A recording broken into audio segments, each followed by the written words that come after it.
onların boyunları kaplıyor. Evet şöyle. Biri böyle yapıyormuş, bir de böyle yapıyormuş. Flamingolar bak tek ayağının üstünde duruyor bak. Ceza aldı demek ki. Niye? Nerede cezalanma? Bakıyor. Hangisi bakıyor? Ha aynen. Hadi akvaryumu gezeceğiz daha. Bunlar otururken Gel kabus akvaryumun olur. girişi oradan değil herhalde. Afrika'da yaşıyormuş. Beyaz su. Baba bak. Baba. Baba onlara. Baba bak akvaryum girişi şuradan. Tamam hadi oraya da gidelim. Baba bir bakar mısın? Elinde kar var. Arguna yaşayan kaya. Evet. Bir kaya da yaşıyormuş. Bakın şurada. Anne. Kök bebekler mi? Melek balıkları.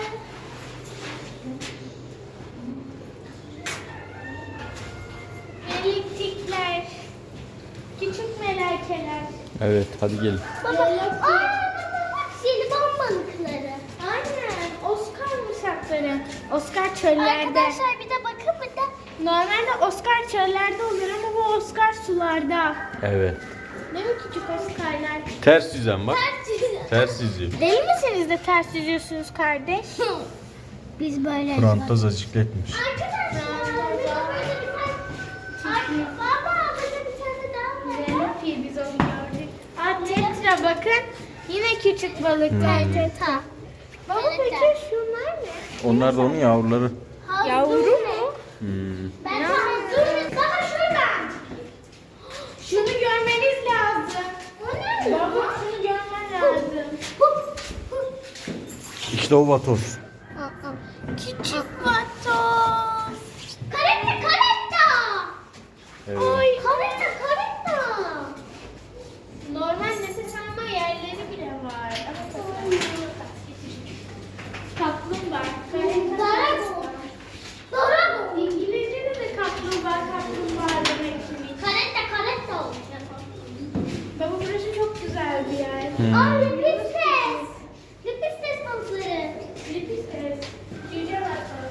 Arkadaşlar burası efsane. Çok tatlı. Bak Zehra vatozun büyüğü bak. Gördün mü ağzını? Wow. Bir baksanıza orada. Küçük balık. Yalan. Baba buna bak. Bu en büyük vatoz. Baba Evet. Lipistes balığı böyle cama emiyordu. Parmağım bile tuttu. Iceman. Iceman. Iceman. Evet. Iceman. Baba bunlar çok güzel. Iceman.